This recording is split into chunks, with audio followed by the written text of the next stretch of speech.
পাকিস্তান ভিত্তিক জিহাদি সংগঠনের সঙ্গে যোগাযোগের অভিযোগে এক যুবককে গ্রেপ্তার করেছে পশ্চিমবঙ্গ পুলিশের স্পেশাল টাস্ক ফোর্স।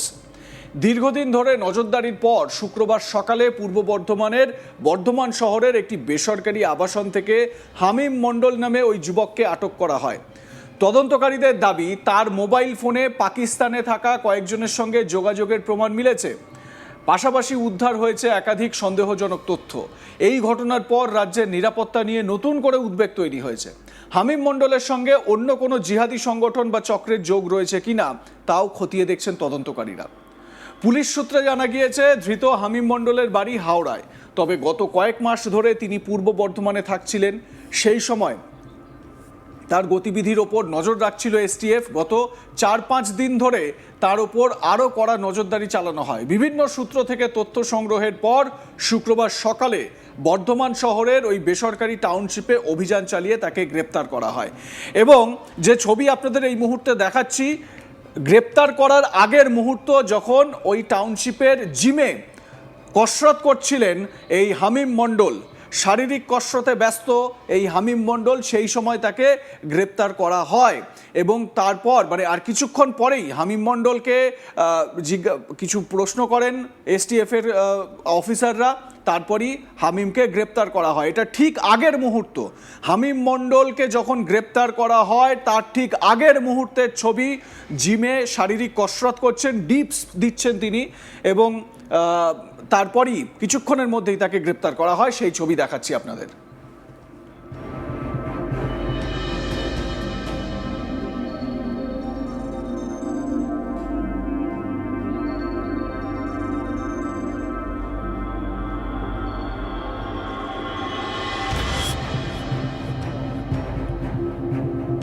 লাল অ্যারোতে দেখতে পাচ্ছেন, আমরা চিহ্নিত করেছি এই হামিম মণ্ডলকে। যখন হামিম মণ্ডল জিমে ছিলেন এবং শারীরিক কসরত করছিল, সেই সময় তার কিছুক্ষণ পরেই তাকে গ্রেপ্তার করা হয়। এই হচ্ছে শেষ মুহূর্ত গ্রেপ্তারির আগে। জিমে শরীরচর্চা করছিল জৈশ জিহাদি হামিম মণ্ডল।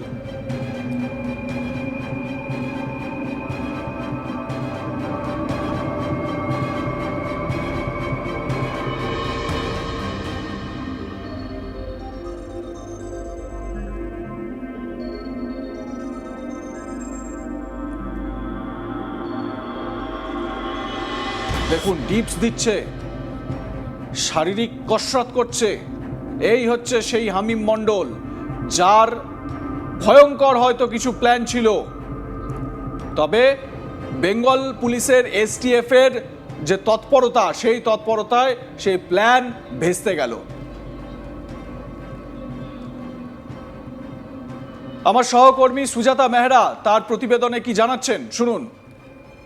এই ফ্ল্যাটে, এই যে ফ্ল্যাট যেটা এখন দেখা যাচ্ছে, আমি এই ফ্ল্যাটের মধ্যে রয়েছি। এখানে এই যে মিসেস একটা মহিলা, অর্থাৎ বর্ধমানের রেনেসা উপনগরী, যে উপনগরী কিন্তু বলা যায় অভিজাত উপনগরী, সেই উপনগরীরই এই যে সেকেন্ড ফ্লোরে RH9-2B একটা মেহরা, এই যে ফ্ল্যাট, এই ফ্ল্যাটই কিন্তু, যেটা যতদূর জানা যাচ্ছে এখান থেকে গ্রেফতার হয়েছে কিন্তু যে জঙ্গি হামিদ মণ্ডল। এবং এটা জানতে পারা যাচ্ছে আশপাশের যারা ফ্ল্যাটের লোকজন রয়েছে তারা যেটা জানাচ্ছেন যে এখানে 5 জন থাকতেন এবং মা, বাবা এবং 3 ভাই বোন, এমনটাই কিন্তু জানতে পারা যাচ্ছে। যদিও প্রতিবেশীদের কাছ থেকে, অর্থাৎ যারা এইখানকার ফ্ল্যাটের অন্য বাসিন্দারা রয়েছেন, তারা জানাচ্ছেন যে তার আসল বাড়ি কিন্তু পূর্ব বর্ধমান জেলার কুসুম গ্রামে, এবং সেখানে থাকা সত্ত্বেও বাড়ি তারা এখানে থাকতেন। কেন থাকতেন, এটা একটা বড় প্রশ্ন। অন্যদিকে যেটা জানা যাচ্ছে যে তারা হিন্দি ভাষায় কথাবার্তা বলতো। আর এই যে গ্রেফতার হয়েছে জঙ্গি সন্দেহে পুলওয়ামার যে হামলা, সেই হামলার যে সাজ্জাদবাদ গোষ্ঠী, সেই গোষ্ঠীরই নাকি অন্যতম মুখ্য সদস্য হচ্ছে এই হামিদ, যে সাধারণভাবে এখানে থাকছিল। যারা এখানে থাকেন তারা বলছেন তারা হিন্দি ভাষায় কথা বলতেন, কিন্তু সেরকম কোন রকম কথাবার্তা যদিও সে এখানকার যারা অন্য বাসিন্দা রয়েছে তাদের সঙ্গে বলতেন না। ভোটের পর মাত্র ক মাস হলো এই ফ্ল্যাটে কিন্তু সে এসেছিল।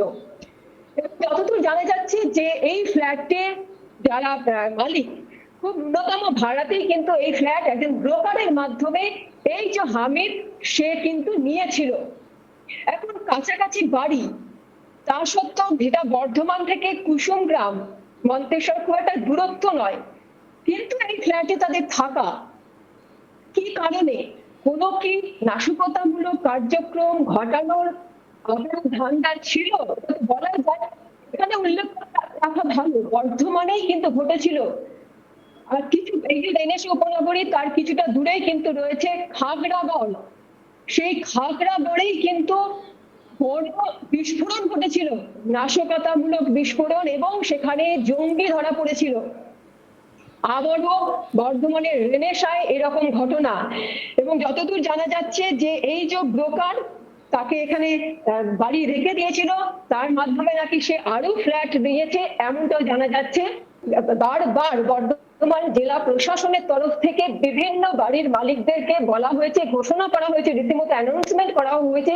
খাগড়াগড় বিস্ফোরণের পরে কিন্তু সিদ্ধান্ত নেওয়া হয়েছিল যে যারা বাড়ির মালিক রয়েছেন বা ফ্ল্যাটের মালিক রয়েছেন তারা যখন কোনো রকম ভাড়া দেবে তখন যেন অবশ্যই তাদের পরিচয় ঠিক মতো নেওয়া হয় মালিকের কাছে, এবং সংশ্লিষ্ট থানাকে যেন তাদের ভোটার কার্ড, আধার কার্ড এইগুলো অবশ্যই দেওয়া হয়। তাদের যে পরিচয়, তাদের যে নথি রয়েছে সেগুলো যেন দেওয়া হয়, সেগুলো যেন সঠিকভাবে বাড়ির মালিক গ্রহণ করে। এবং এই ক্ষেত্রে কিন্তু সেটা কোথাও কি ফাঁক রয়ে গেছে, এই প্রশ্ন কিন্তু এখানকার যারা ফ্ল্যাটের অন্যান্য যারা বাসিন্দা রয়েছেন তারাও কিন্তু তুলছেন। এটা এখানে অনেকজনই ফ্ল্যাট ভাড়া নিয়ে রয়েছেন, তারা কিন্তু এই প্রশ্ন তুলছেন যে নিরাপত্তা কোথায়।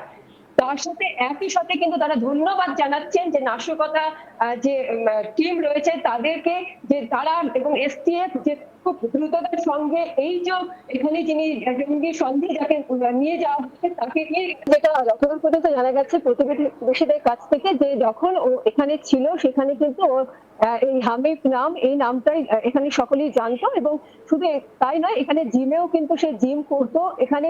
তবে একটা কথা কিন্তু এখানে যারা প্রতিবেশী রয়েছেন তারা কিন্তু বারবারই বলে দিচ্ছেন যে এই যে ফ্ল্যাট, এই ফ্ল্যাটে যখন সে আসা যাওয়া করতো তখন কিন্তু তাকে দেখে একবারে বোঝা যায়নি যে সে 23 বছরের একটি ছেলে সে এরকম কোনো ঘটনার সঙ্গে যুক্ত থাকতে পারে।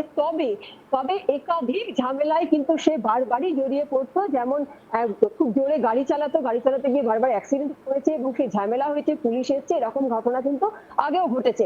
কিন্তু এই যে জঙ্গি নাশকতামূলক কার্যকলাপের সঙ্গে যুক্ত থাকতে পারে একটা 23 বছরের ছেলে, এটা কিন্তু খুবই একটা আশ্চর্য হচ্ছেন যারা প্রতিবেশীরা। এবং তারা অবশ্যই নিরাপত্তা নিয়ে প্রশ্ন তুলছেন যে এই যে এখানে যখন সে থাকলো তখন তার ভোটার কার্ড, আধার কার্ড এইগুলো কি আদৌ দেখা হয়েছিল, এটা তারাও প্রশ্ন তুলছেন। এবং তারা এটাও প্রশ্ন তুলছেন যে এই যে এত বড় একটা আভিজাত্যপূর্ণ একটা অ্যাপার্টমেন্ট, আমি একটা অ্যাপার্টমেন্টের চতুর্দিকটা একটু দেখাতে বলবো এখানে, যে এই যে একটা অ্যাপার্টমেন্ট যেখানে কিন্তু যারা থাকেন তারা একটা ভালো ভাবে থাকতে পারবেন, তারা একটা নিশ্চিন্তে এখানে বসবাস করতে পারবেন, এটাই কিন্তু আশা করে তারা এখানে ফ্ল্যাট নেন এবং তারা এখানে শান্তিপূর্ণভাবে থাকবেন এমনটাই কিন্তু তারা আশা করেন।